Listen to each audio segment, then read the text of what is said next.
Hello मेरे भाई, नमस्कार। कैसे हैं? उम्मीद है कि आप सभी बेहतरीन होंगे। तो आज हम मंगलम का ऑब्जेक्टिव करेंगे, जो कि बहुत ही परीक्षा के दृष्टि से महत्वपूर्ण है। इससे पहले हमने इसका संपूर्ण अर्थ वाला वीडियो दिया था।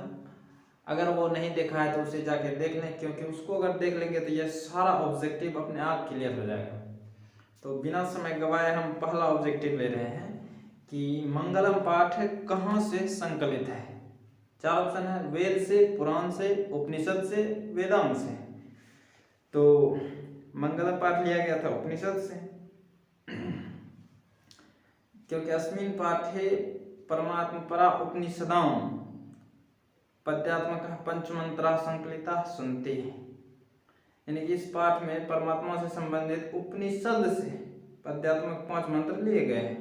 तो इसका ऑप्शन सी हो जाएगा, उपनिषद से। दूसरा है महान से भी महान क्या है। तो हम बताए थे महान से भी महान और बड़ा से बड़ा या छोटा से छोटा सब कुछ आत्मा है। इसमें 4 ऑप्शन दिया गया है: आत्मा, देवता, ऋषि, दानव। तो इसका ऑप्शन ए होगा, आत्मा। तीसरा सवाल है कि सूक्ष्म से भी सूक्ष्म, वही सवाल हो गया, छोटा से भी छोटा। इसका भी उत्तर हो जाएगा आत्मा। चौथा सवाल, मंगलम पाठ के रचनाकार कौन है। तो पहले सोचिए कि मंगलम पाठ लिया कहाँ से गया है। तो मंगलम पाठ लिया गया उपनिषद से, और उपनिषद के रचनाकार कौन है? वेद व्यास है।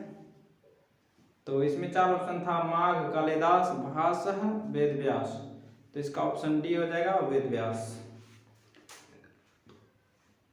पांचवा सवाल है उपनिषद के रचनाकार। ये तो सेम टू सेम सवाल, वेद व्यास हो जाएगा इसका उत्तर। छठा कि उपनिषद का अंतिम भाग क्या है। उपनिषद का अंतिम भाग क्या है? 4 ऑप्शन है: साहित्य, संस्कृत, वैदिक साहित्य, गीता। तो एक लाइन है कि उपनिषदः वैदिक वाङ्मयस्य अंतिमे भागे। ठीक है, उपनिषद वैदिक साहित्य के अंतिम भाग में। तो वैदिक साहित्य हो जाएगा इसका उत्तर। उपनिषद का अंतिम भाग क्या है? वैदिक साहित्य। सातवां सवाल है मंगलम पाठ में किस प्रकार का मंत्र है। तो इसमें पद्यात्मक 5 मंत्र लिए गए थे। ये सारा कुछ मैंने बेसिक में बताया है अर्थ वाले में।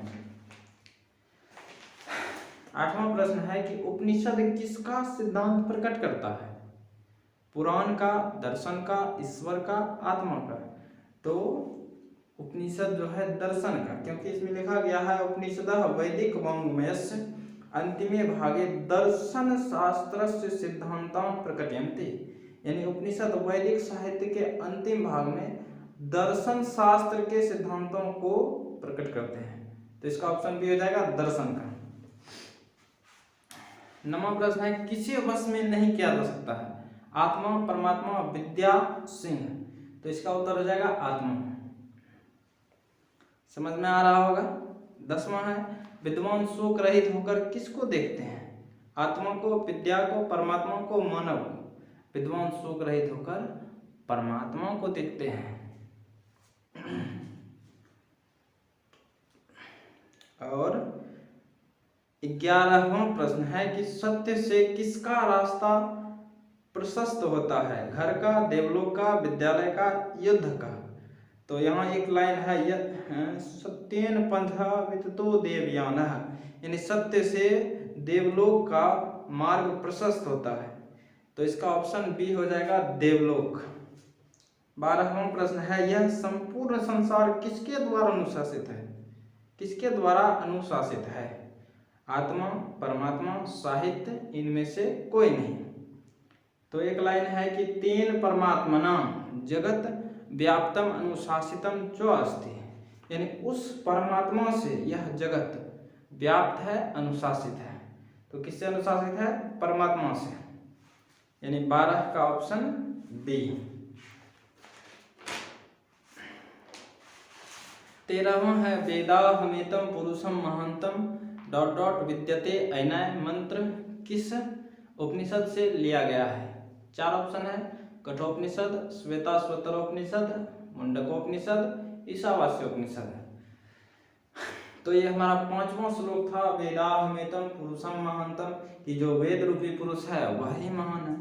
तो ये अंतिम उपनिषद था श्वेताश्वतर उपनिषद, यानी ऑप्शन बी। 14वां प्रश्न है अनोह अनियान महतो मह्यान डॉट डॉट महिमानम आत्मनः। ठीक है, और इसमें भी पूछा गया है कि यह मंत्र किस उपनिषद से लिया गया है। इसमें भी सेम ऑप्शन है, कठोपनिषद से, श्वेताश्वतर उपनिषद से, मुंडकोपनिषद से, ईशावास्य उपनिषद से। तो ये हमारा दूसरा श्लोक था जो लिया गया था कठोपनिषद से, यानी 14 का ऑप्शन ए। 15 नंबर है कि नदियां नाम और रूप को छोड़कर किस में मिलती है? समुद्र में, मानसरोवर में, तालाब में, झील में। तो इसके लिए भी बताए थे यथा नद्यः स्यन्दमाना समुद्रे अस्तम गच्छन्ति नाम रूपे विहार, कि जिस प्रकार या जैसे नदियां अपने नाम और रूप को छोड़कर समुद्र में मिल जाती है, तो किस में मिलती है? समुद्र में, यानी ऑप्शन ए। 16वां प्रश्न है कि किसकी विजय नहीं होती? सत्य की, असत्य की, धर्म की, सत्य और असत्य दोनों। तो किसकी विजय नहीं होती? तो एक लाइन है इसमें, सत्यमेव जयते नानिर्तम, सत्य की जीत होती है, असत्य की नहीं। नो अनिर्तम, यानी नानिर्तम का मतलब हुआ असत्य की नहीं। तो किसकी विजय नहीं होती? तो असत्य की, ऑप्शन बी। 17 है कि सबसे बड़ा खजाना क्या है? धन, विद्या, स्वर्ण, सत्य। तो संस्कृत में एक पंक्ति है इस श्लोक में, यत्र तत् सत्यस्य परम निधानम, कि वह सब सत्य को ही श्रेष्ठ खजाना बताते थे। सबसे बड़ा खजाना सत्य, यानी 17 का ऑप्शन डी। 18वां है ईश्वर क्या है? धन है, सत्य है, समुद्र है, असत्य है। तो ईश्वर सत्य है।